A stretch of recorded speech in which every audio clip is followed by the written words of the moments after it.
Hello दोस्तों। आज है फ्राइडे 20th of September। 4:20 हुए हैं और welcome to yet another video. This is the final video for the volume buzzer strategy. हमारे करीबन करीबन 90 दिन कंप्लीट होते हैं। 24 सितंबर को ये कंप्लीट होने वाले हैं, बट मैं इसका फाइनल वीडियो बना रहा हूँ। इसको हम आगे कंटिन्यू नहीं करने वाले अगले 4 दिन के लिए, और ये हमारा एक फाइनल वीडियो होगा। क्यों मैं ट्यूसडे तक कंटिन्यू नहीं कर रहा?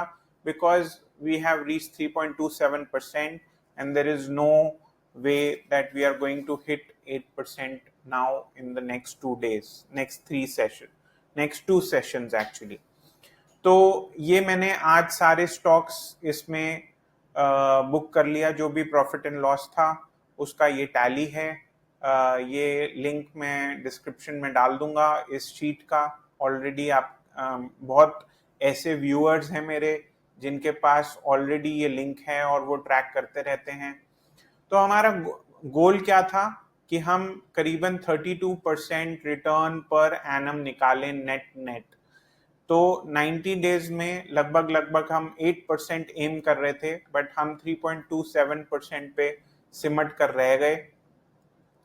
तो क्या ये स्ट्रैटेजी वर्क की? क्या इसने अपना ऑब्जेक्टिव अचीव किया? बिल्कुल नहीं।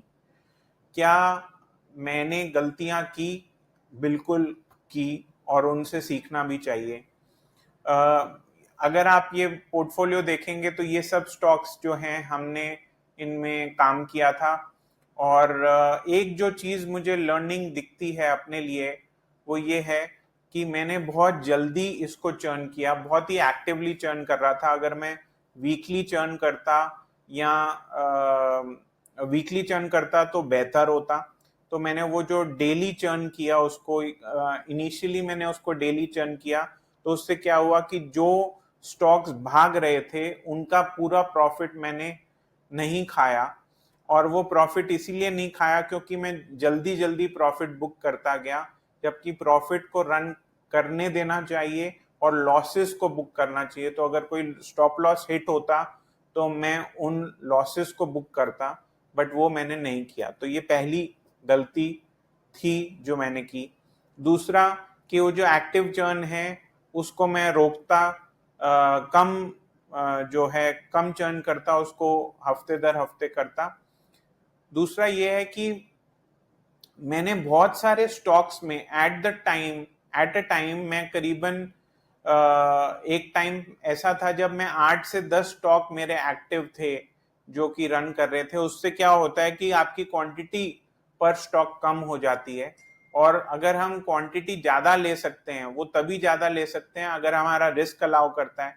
तो रिस्क अलाउ करता है और क्वांटिटी ज्यादा भी ले सकते हैं, पर क्योंकि हमारा कैपिटल कम था इसलिए हम उस स्टॉक में ज्यादा इन्वेस्ट नहीं कर सके, और इसलिए उसमें जो स्टॉक भागने वाला था वो कम प्रॉफिट दे रहा था। तीसरा जो मैं आपको सबक इससे आप सीख सकते हो और आपने देखा भी होगा कि हमने क्वांटिटी को हमेशा रिस्क से कैलकुलेट किया। रिस्क हम खाली 2000 का ले रहे थे और हम क्वांटिटी रिस्क के हिसाब से कैलकुलेट कर रहे थे, और वो एक अच्छी चीज है। वो लगातार हमने किया और उस वजह से आज हम प्रॉफिटेबल 3.27 प्लस हैं। अगर ऐसा ना करते तो ये आप देखते कि क्योंकि सितंबर की मंदी की वजह से ये जो पूरे लगभग 20-25 दिन हुए हैं, लेट अगस्त एंड सितंबर, जिसमें यूजुअली बहुत सारे कैश स्टॉक्स गिरे भी हैं, उसकी वजह से ये पोर्टफोलियो नेगेटिव में बंद होता, बट हुआ नहीं क्योंकि हमने क्वांटिटी रिस्क के हिसाब से कैलकुलेट करके ही उतना ही एक्सपोजर लिया हुआ था। तो ये 3-4 चीजें हैं मैं आपको दर्शाना चाहता था। मैं भी आपके साथ ही प्ले कर रहा था। मेरा कोई दावा नहीं था, मेरा कोई ये चैलेंज नहीं था, मेरा कोई क्या बोलते हैं, ये चैलेंज तो मैंने अपने आप को दिया था।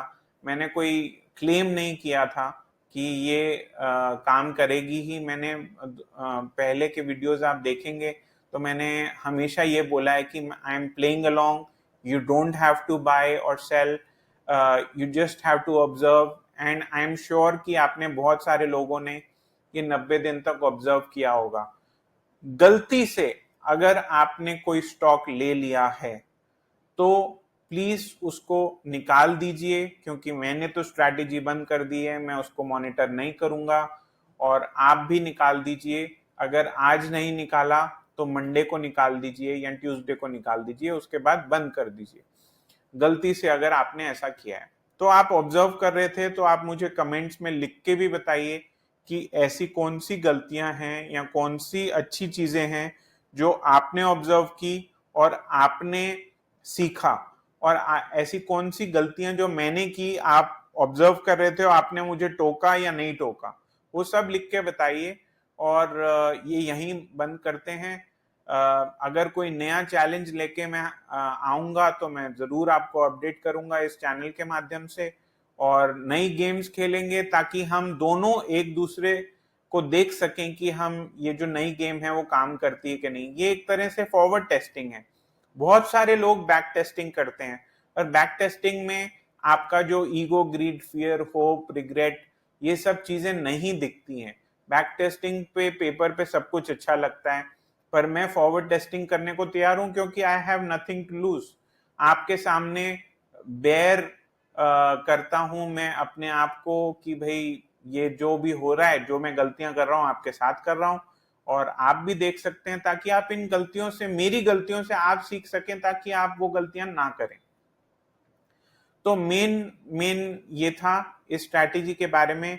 इसके अलावा जो मैं सेक्टर एनालिसिस करता हूँ, स्टॉक्स एनालिसिस करता हूँ, या जो भी दूसरी माइंडसेट पे वीडियोस बनाता हूँ वो मैं बनाता रहूंगा, बट अभी के लिए हम वॉल्यूम बेस्ड स्ट्रैटेजी बंद कर रहे हैं। अगर मैंने ये गेम दोबारा चालू की तो उसमें मैं सोच रहा हूँ कि इस बार एक रिटन फॉर्मेट करेंगे, ऑब्जेक्टिव रूल्स लिखेंगे ताकि वो ऑब्जेक्टिवली हम प्ले कर सकते हैं। इस बार मेरी थोड़ी सी डिस्क्रिशन इसमें थी, और आपको दिखा भी होगा कि जब मैं स्टॉक सिलेक्शन करता था तो उसमें बहुत डिस्क्रिशन यूज करता था। तो इसको और तरीके से ऑटोमेट करने की कोशिश करेंगे, और आगे मैं आपके साथ शेयर करता रहूंगा। इस वीडियो को यहीं तक रखते हैं। जरूर देखिएगा और कमेंट जरूर करके बताइएगा कि आपको कैसा लगा, और मेरी जो खामी निकालनी है जरूर निकालिए ताकि मैं भी उससे सीख सकूं। Thank you so much and take care.